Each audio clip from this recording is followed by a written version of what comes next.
Okay.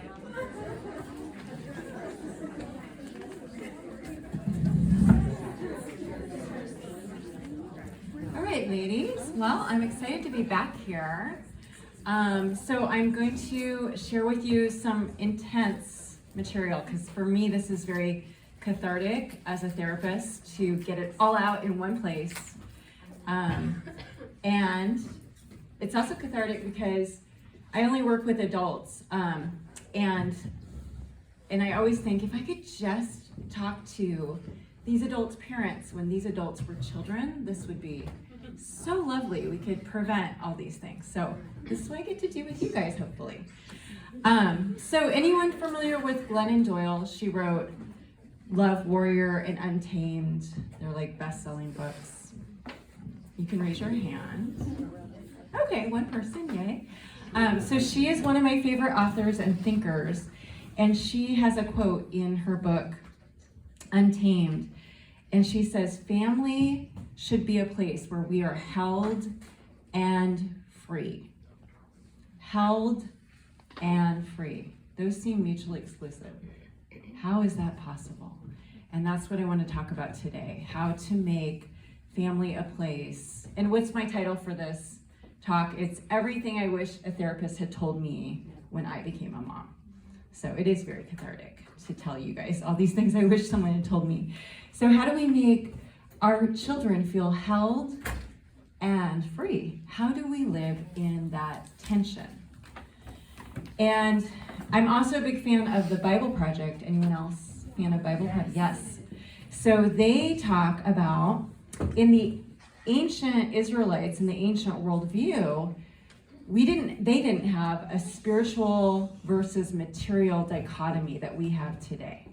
So they didn't have that's spiritual and that's physical. They didn't have that.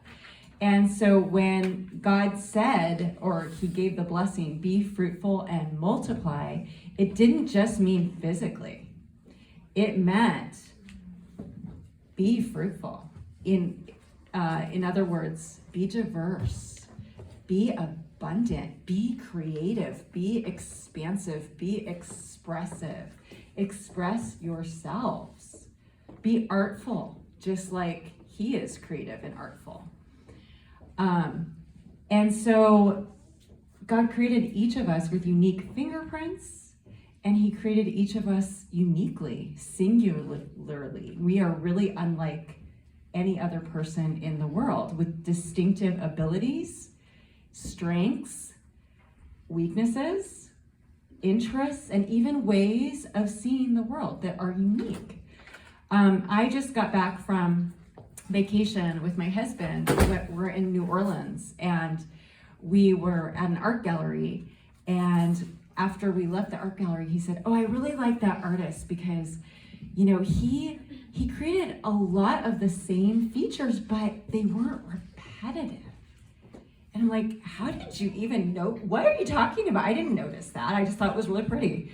He goes, no, didn't you notice that they were similar, but each one was uniquely different? And so there was a pattern, but it wasn't repetitive. And I thought about this because I used to view the way my husband saw things as like a quirk. And now I'm like, that's the way God designed him, the lens with which he sees everything. And the world needs people like my husband in how they see things. I need people like him in how he sees things. And instead of my old way of like, why doesn't he see the world the way I see it? Or, if I'm going to be honest, is something wrong with me that I don't see what he sees? Right? But what if we're all just unique and that God made everyone to be an important role in how we see things? So God calls us to be united as one, but distinct, just as he is one, but plural, inherently. At the Tower of Babel, people attempted to unify by forcing everyone to assimilate. Guys, assimilation and uniformity are a false unity. That's not real unity. That's a false unity. God divided the one, Adam, or Adam, into two distinct selves in order to come together again as one. This is the tension we have to live in, to be united but inherently diverse. So Pia Mellody is a famous therapist and author, and she defines trauma as a failure of nurture. And I love this definition. I absolutely find it the best definition out there of trauma. So she defines it as a failure of nurture. And this, if we're going to be specific to what this looks like, it means a failure to attune to our children's feelings. You know, as moms, we're usually pretty aware of the importance of attunement when our children are babies. That seems to kind of come intuitively, like we hold them, we shush them, we rock them, we sing lullabies to them, we feed them. But then when they grow out of that phase, like, what do you do? What does attunement look like? So for the rest of humans that aren't babies, including adults, attunement looks like paying attention to feelings, which means listening more than talking. Paying attention to feelings, naming what feelings you imagine your child is feeling, and validating those feelings. That is literally the breakdown for what attunement is. So it could sound like, you know, Johnny, I hear you're angry at me for ignoring you today, and I don't blame you. Mommy was rushed, and she didn't listen to you when you wanted to talk. When we dismiss, minimize, ignore, or invalidate our children's feelings, it's a failure of attunement or nurture. And when we do this chronically, it is traumatic. And what happens is our children develop all kinds of defense mechanisms, and we'll talk more about what those are, for their painful feelings.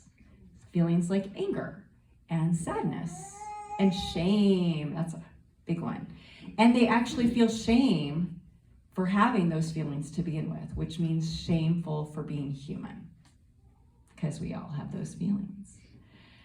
So in order for us to attune to our children, we need to get our feelings and our needs met elsewhere, on the adult level, meaning our partner or our friends or another family member or a therapist, so that when our feelings are attuned to up here on the adult level, we can have the freedom to attune to our children's feelings wholeheartedly, their thoughts, their interests, their passions, their needs.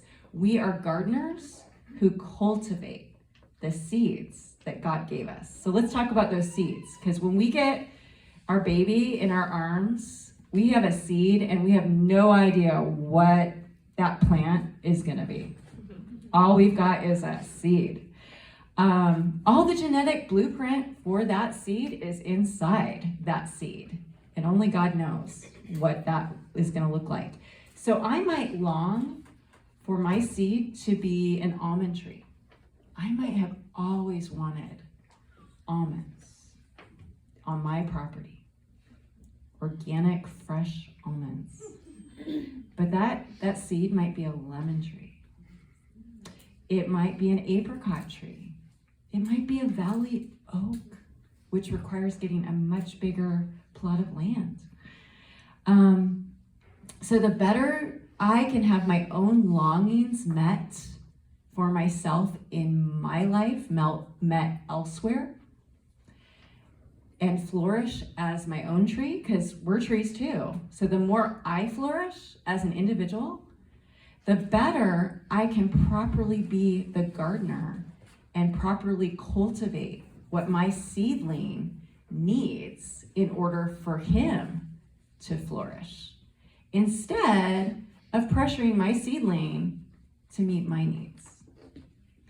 The better I do psychologically and socially, the better I can nurture my seedling instead of making my seedling attuned to my feelings and needs. What I see as a therapist all the time is mom's needs unconsciously being met by her child. The child is to somehow complete mom's dreams for herself or for her family. Or, and this is a big one, the child is to fill up mom's loneliness. I'm going to be honest. I thought my child would fill up my loneliness bucket.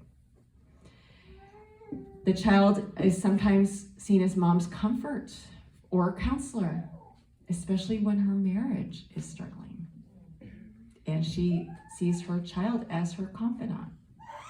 Not good. Not good for the child. Not good for anyone. So part of cultivation means pruning, but pruning in order to cultivate the seedling so it can flourish, not to change the seedling and shape it to be more aesthetically pleasing or convenient for the gardener. If we see our children as an extension of ourselves and we don't have that mental boundary, we won't be able to do this. We will look to the seedling to meet our needs, to measure our worth or our family's worth, to make us look good or feel good. And we will see that seedling's apparent success as a reflection of our success, or that seedling's failure, apparent failure, as a measure or reflection of our failure. That's not fair to the seedling, and it's not fair to anyone else. So, boundary number 1, we are responsible to our children, but never for our children.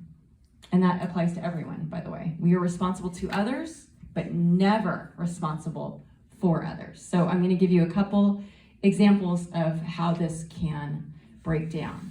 So if I have a baby and she is crying nonstop, and I know I'm responsible to her, so I'm going to do everything in my power to soothe her.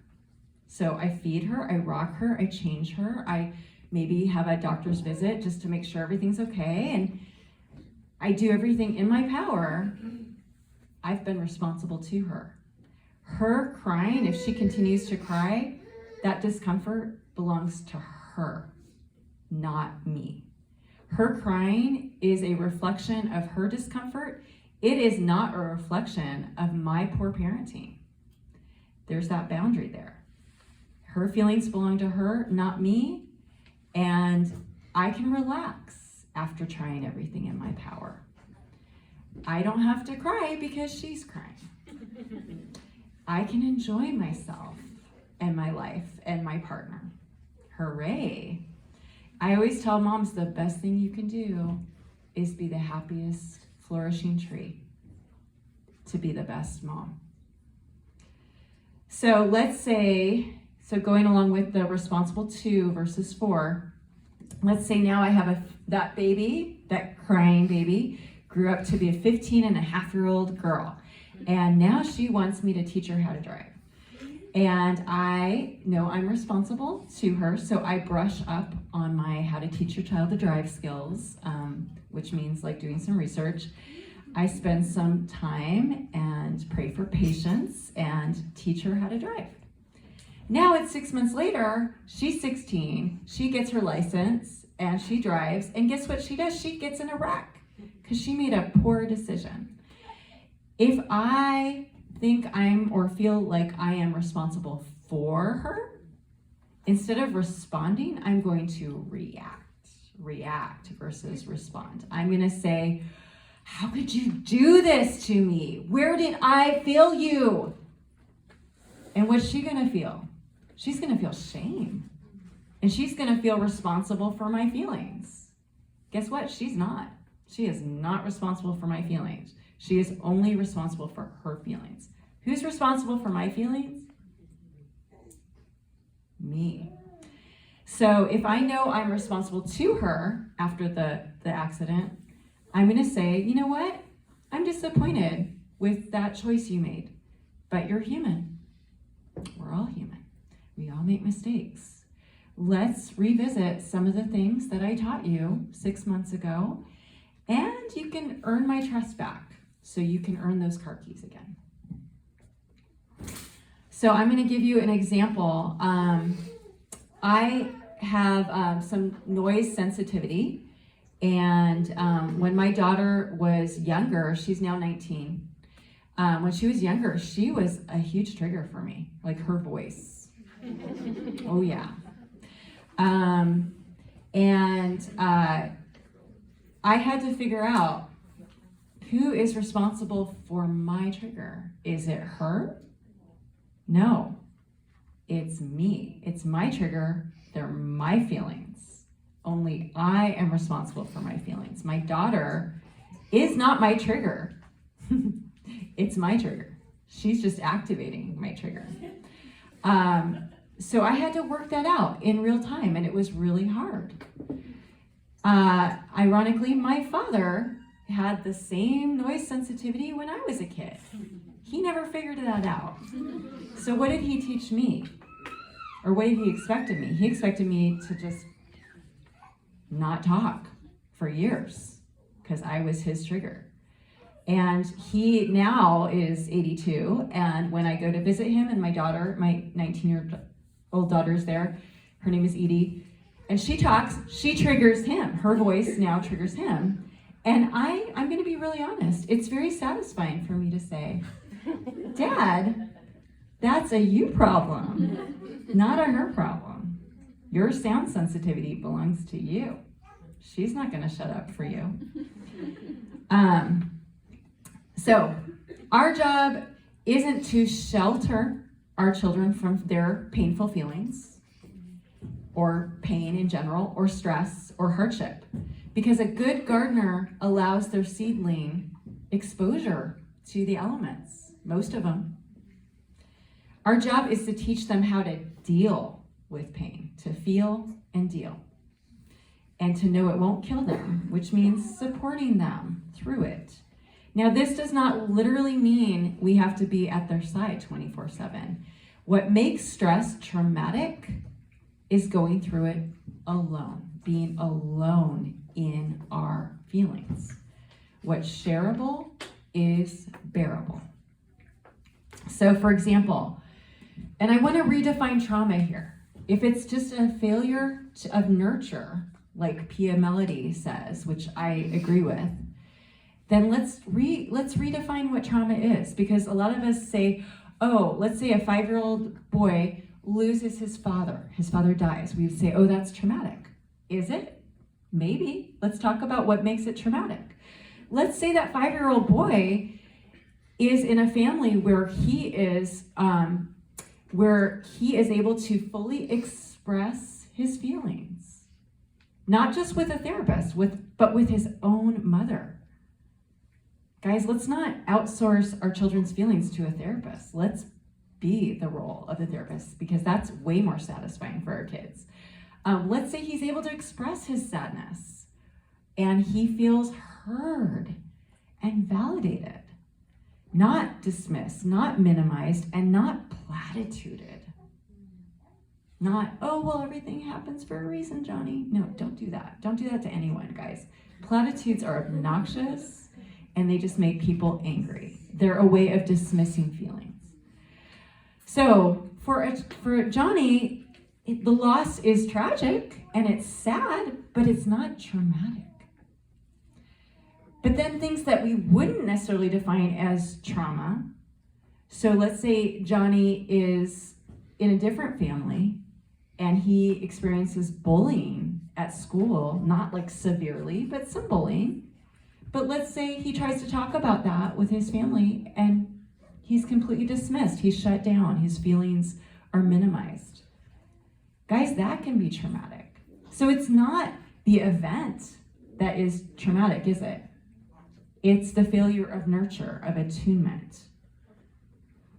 So when Johnny's bullied and his feelings are dismissed or minimized or shut down, that's when he is learning how to cope with those feelings.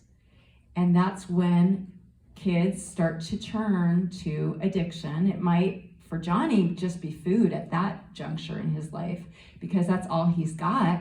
When he gets older, it might be porn. It might be compulsive behavior.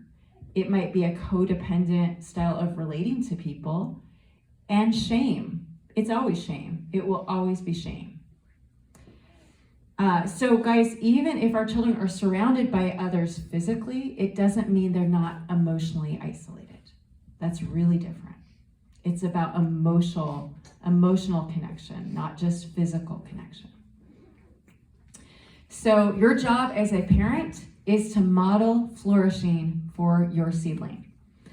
This means you get to have feelings and needs, and you get to model that your feelings matter too, and your needs matter. And our feelings tell us our needs.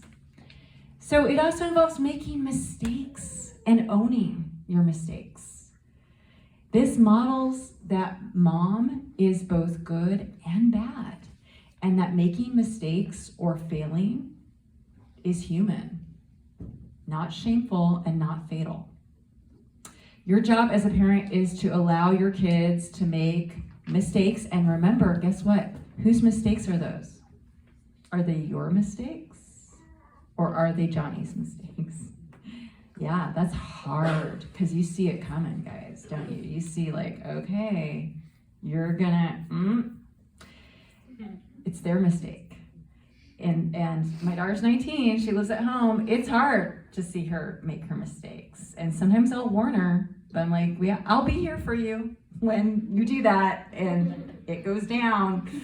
I'm here for you, girl. So mistakes, guys, and failures are so necessary. They're not to be avoided. They are necessary. And here's the cool thing. When we're trees, our failures aren't garbage, they're compost. They are compost for our roots. They're how we learn.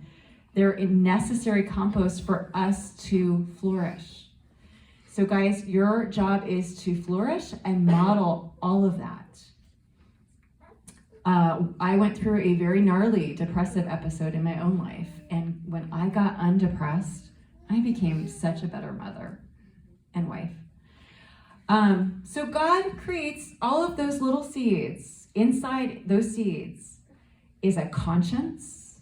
That's a God-given thing, guys. We don't give our kids a conscience. We nurture the God-given conscience. Inside that seed are feelings. Inside that seed, when it shows up already, is an intuition, an imagination, a natural curiosity, longings for things like transcendence and belonging and intimacy. It's inherent, it's innate inside that seed. And our job as parents is to nurture those things and help cultivate them. Shame can sever the connection with all of those things. It can pervert them, and we abandon ourselves. But when properly cultivated, these things result in the flourishing of that seedling and the flourishing of humanity and all creation. Because when a tree flourishes, it provides habitat for thousands of creatures. It provides shade, fruit, and soil integrity for thousands. When we are blessed and when we flourish, we naturally bless others. That's just how God designed it. So, what about the stress that you, as the mom, cause your child? First, let's just know that as parents, we will fail our children. It's not a matter of if, is it? It's a matter of when and how much and what those failures entail. Parenting is nothing but a series of failures. Hopefully buffeted by some learning in between. But remember, it's compost. So this is what we model. We model for our children a human, not a robot. They don't need a robot modeled for them. When we create stress for our children by our words or our actions, we own it. And we model our commitment to growth, personal growth, and maturation. We teach them that their feelings about what we did matter by encouraging them to express those feelings and by validating their feelings. You link their feelings to their needs. So you can say, Johnny, I don't blame you for being angry after I yelled at you. That wasn't okay. And I'm sorry. When you're angry like this, what do you need? Do you need a hug? When we become parents, we are embarking on a huge journey of self-awareness, if we're open to it. We learn we have all these triggers. And this is not shameful, guys, because this is the human experience. We can learn so much about ourselves and model this commitment to self-awareness for our children. Humility, repentance, and growth. So I'm going to disclose a little bit. I'm 52, I'm a therapist, and I'm still learning so much about myself that my 19-year-old daughter, Edie, helps me learn. Thank you, Edie. Thanks for that. So just the other day, we had a blowout, and afterwards, I took some time to reflect on what the hell just happened, and reflect on my own part, my own role in what our fight entailed. And what I realized is that I am completely triggered by silence in the presence of other people, including my daughter. And so when I go down to the kitchen and she's there, I do the thing that I've done my whole life, which is try to make conversation. And I learned at a pretty young age that the best way to break that silence with people is by asking good questions. And that breaks the silence. And I wonder why I became a therapist. So that works with about 99% of people. Edie is that 1% who doesn't want to answer my questions. And so then what do I feel when she just shuts me down? I feel rejected. So follow the feelings. Follow the feelings. If we're going to reflect on our own, what we're triggered by, but our own contribution, we have to be aware of the feelings, because guys, feelings run the world. They're invisible, but they run the world. So my feelings were triggers of silence and triggers of feeling rejection. And so I realized all this, and I ended up writing her a letter apologizing, telling her I'm learning all this about myself in real time, and asking her to be patient with me as I learn. I told her that I'm actually grateful for her giving me this opportunity to learn and grow. And I asked her to hold me accountable. So guys, we therapists worry a lot less about what we term rupture in a relationship versus repair, because ruptures give us the opportunity to do repair. And there is nothing in the world like a good repair. It is far more powerful than never having a rupture, because it demonstrates how to be a three-dimensional human on planet Earth. And that's the modeling our kids need from us. And I also view a heartfelt apology as a resurrection. It's a mini resurrection. So triggers and feelings only belong to the person who has them. Edie, my daughter, is not my trigger.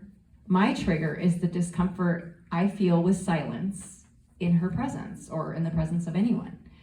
My trigger is the feeling of rejection I have when she doesn't want to engage with me.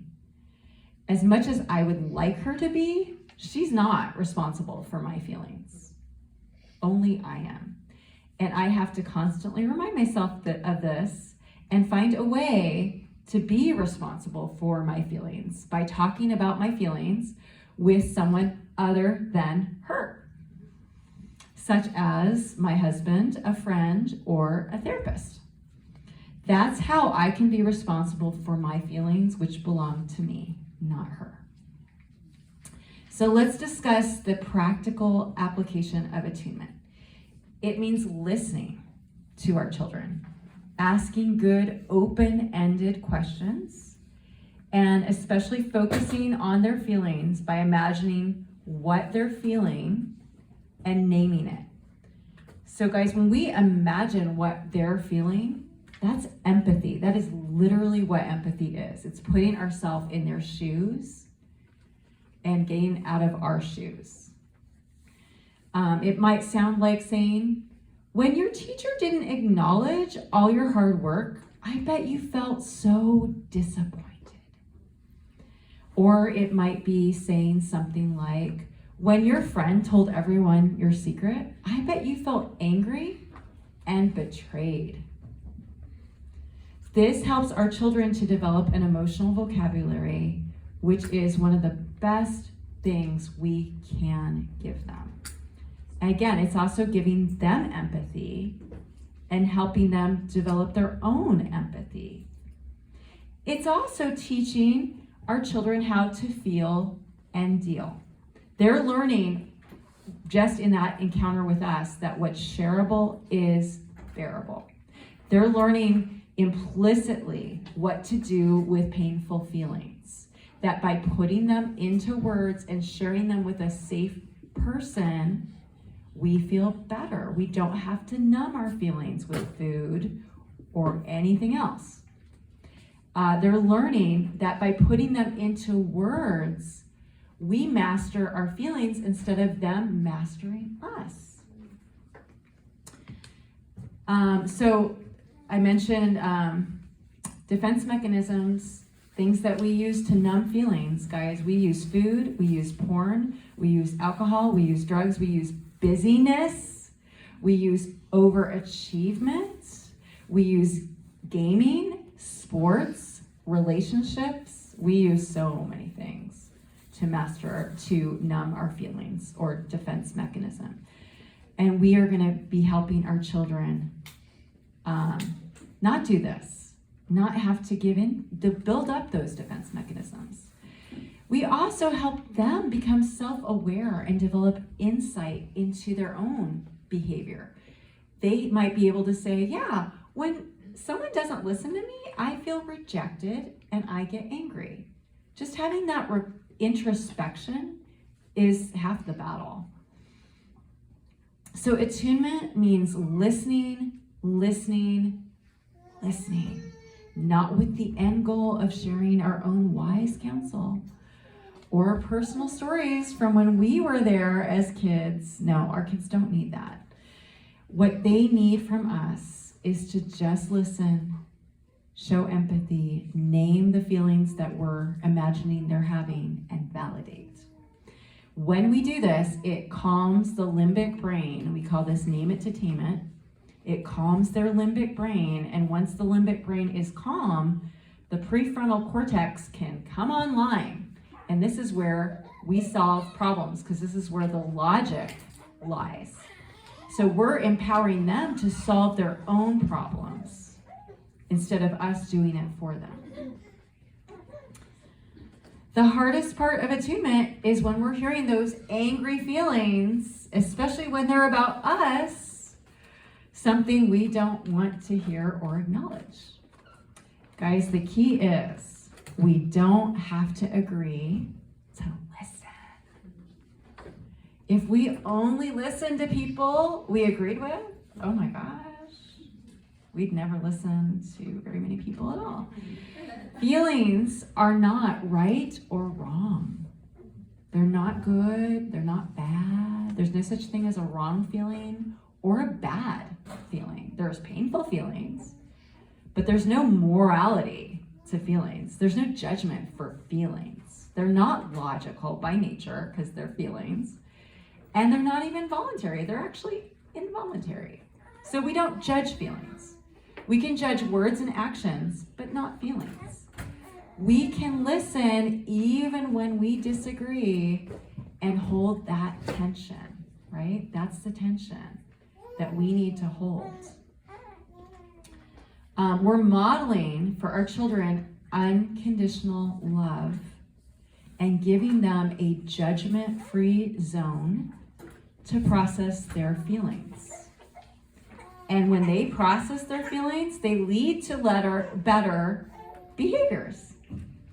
But we have to be ready to hear things that might be hard for us to hear and to acknowledge our own stuff, our failures, and to resurrect with an apology. So, even though my daughter is 19 and she's technically an adult, it's still my job to be the listener. And believe me, after listening to people all day for my job, I could really use a sounding board. Is she my sounding board? No. Not at 19, not when she's 30, not when she's 40, not when she's 50. She will never be my friend. We might have a friendly relationship, but it will always be my job as her mother to be the sounding board for her, not vice versa. I need to find those sounding boards elsewhere in my life, especially when talking about my relationship with her father. Yeah, even when she's 50, that's gonna still be her dad, and that's not her business. So, takeaway. You are not your children. They are not you. Their job is not to be successful in your eyes, whatever metric you use for success. And hopefully you can have a really expansive metric for success. Such as, hopefully it's not just getting good grades in math. As hard as it is to witness our kids struggle in math, whose struggle is that? It's their struggle, not my struggle. If I feel unsuccessful witnessing my child struggling in math, whose problem is that? That's a me problem. Their job is to flourish, and that might look very different from one seedling to another. It may look like getting a C in math, but getting an A in art. Our job is to accept the inevitable disappointment we feel and keep that disappointment to ourselves or share it with our support system, but not our child. So the best thing we can do as parents is to accept the inevitable disappointment your child will bring you starting today and every single day hereafter.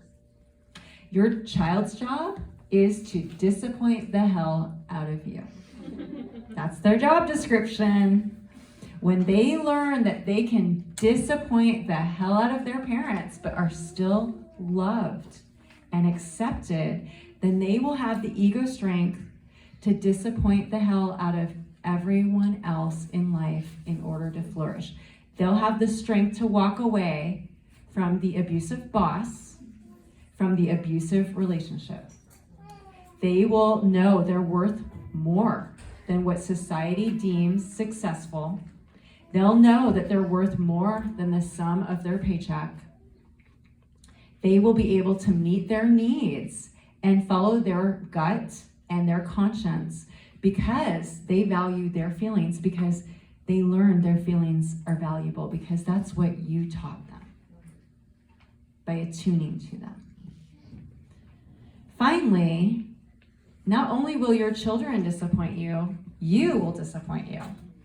In order for you to flourish, you need to accept that you are human and therefore have all kinds of limits and limitations, and you are very much allowed to fail. You will have regrets as a parent, of course. Who doesn't, if we're honest? Failure is part of our job description. Ladies, know that you are absolutely allowed to be human too. So I want to leave you with two quotes. The first is by David Osberger, and I'm going to read it twice. He says, "Being heard is so close to being loved that for the average person, they are almost indistinguishable." So I think that's worth reading again. Being heard is so close to being loved that for the average person, They are almost indistinguishable. And then the second quote, if you're feeling at all overwhelmed by everything you've heard today, which I would absolutely be if I were you, because I needed to hear this a long time ago. The second quote is for you. It's by Maya Angelou, and she says, do the best you can until you know better. Then, when you know better, do better.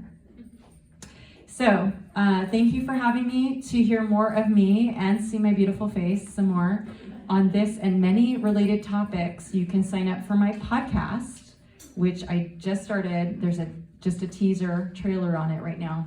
It's called Angry at the Right Things, and it's available wherever you subscribe to your podcast. So thank you, ladies.